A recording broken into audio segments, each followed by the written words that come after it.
Hello everyone, welcome back to my new mini blog. So সেদিন ছিল কালী পুজোর পরের দিন। আমরা চলে গিয়েছিলাম একটু প্যান্ডেল হপিংয়ের জন্য। আমাদের তারাপীঠের পাশের গ্রাম, দুটো পাশাপাশি গ্রাম আছে, উদয়পুর এবং দেখুরিয়া। তো সেখানে খুব ভালো কালী পুজো হয়, তো সেখানে যাওয়ার উদ্দেশ্যেই বাড়ি থেকে বেরোই। তারপর গিয়ে দেখি এই বড় একটা লাইন, যেখানে যেতে যেতেই বলছে সবাই 1 ঘন্টা প্রায় লেগে যাবে।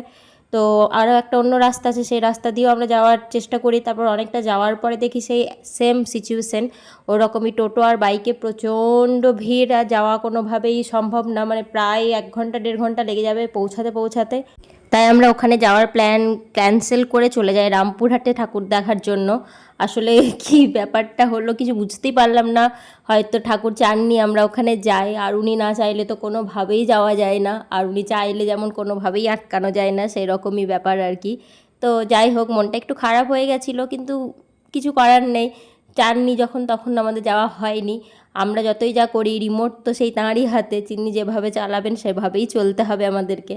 তো সেই জন্য ওখানে আর না গিয়ে সোজা চলে যায় রামপুরহাটে। রামপুরহাটেও খুব ভালো ঠাকুর হয়, ভীষণই সুন্দর সুন্দর প্যান্ডেল, লাইটিং তোমরা দেখছোই। ভীষণ ভালো, ঠাকুরগুলোও খুব সুন্দর।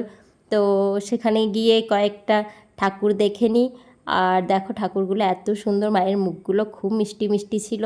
আর এই যে রূপু আমাদের রূপুতে কোনোভাবে ওকে আর কি নিয়ে হাঁটাচলা করছিলাম আর পিকচার ক্লিক করার চেষ্টা করছিলাম ওকে নিয়ে, বাট যেটা একদমই মানে নেক্সট টু ইম্পসিবল আর কি, ওকে নিয়ে পিকচার ক্লিক করা। তো যাই হোক, এরপরে বেশ কয়েকটা ঠাকুর দেখে এখানে আমরা আর একটা মন্দির ছিল সেখানে চলে যাই। আর এই দেখো রূপুকে একদম কত সুন্দর করে প্রণাম করছে। এত সুন্দর ঠাকুরকে প্রণাম করে রূপু, দেখলেই একদম মন ভরে যায়। তার মধ্যে উপরি পাওড়া একটা প্রসাদ পেয়ে গেছে। এরপরে আমরা চলে এসেছিলাম বাড়ির উদ্দেশ্যে। দেখা হচ্ছে নেক্সট কোনো ব্লগে। টাটা।